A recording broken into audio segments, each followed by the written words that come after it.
We're living history. We're a very important part of the culture here in South Jutland, and I'm proud of that. That's why 17-year-old Katarina Hindriksen-Klej wants to keep the German minority alive. She is a student at the German high school in Aabenraa. It's very, very nice to go to school. You always feel welcome. Everybody knows the experience and what it's like to be part of the German minority. You can walk down the hallway here and you can speak German and Danish. Katarina is the fourth generation of the minority. Exactly 100 years ago, people living in northern Schleswig, like Katarina's great-grandparents, had to vote if they wanted to become part of Denmark or stay with Germany. Although every second citizen in Aabenraa decided for Germany, it became Danish like the rest of northern Schleswig.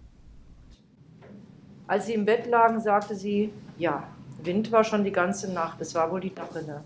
The school makes sure that the students get in contact with the Danish society.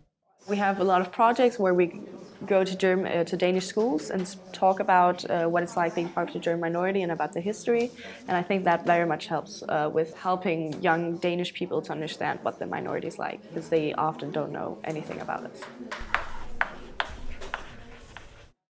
Today, most people in the south of Jutland are Danes, but the German minority do have some German institutions.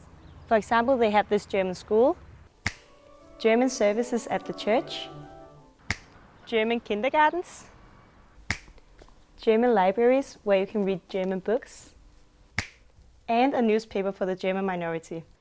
Der Nordschleswiger. The newspaper is a way to spread information about the minority. In the German minority, I get most of my information from our newspaper, the Nordschleswiger, because they write only or mostly about the minority, what's happening, what events are being held. Katarina and her friends live a life between two cultures. For some Danish people, this is hard to understand. Some people don't understand, they don't know the history. They think that we're like this closed-off society who only speak German all the time and who practice the German culture, even though we're not that at all. For the young people in the minority, these misunderstandings can lead to uncomfortable situations. In general, at parties, when people are drunk, there's sometimes a lot of dumb comments from young people. They'll tell me like, oh, you're German and you're a Nazi. You know, it's annoying. And sometimes hurtful. Katarina's 19-year-old brother Hans shares the same experiences. He believes that many people lack information about the minority. I daily meet people who I need to inform about it, but that's also fine because, it's also fun to tell people about something that they don't know. But I think they'll accept it. I think the Danish people are very open about it, at least most of them. To raise awareness, Hans and Katarina are engaged in the Minorities Party and youth organization. We need young people in the minority, and therefore I think it's a good thing to support the minority, and we have many organizations where you can make many great activities, so we can get a nice life within the minority also. Today, the members of the youth organization are meeting at the House of Northern Schleswig. They plan a trip to the Danish island, Rømø.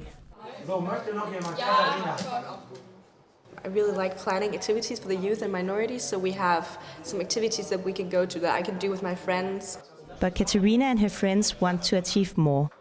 I definitely think that the younger generation can change something about the knowledge, because just us doing these activities definitely helps. We get a lot of media attention, and that way more people know about us.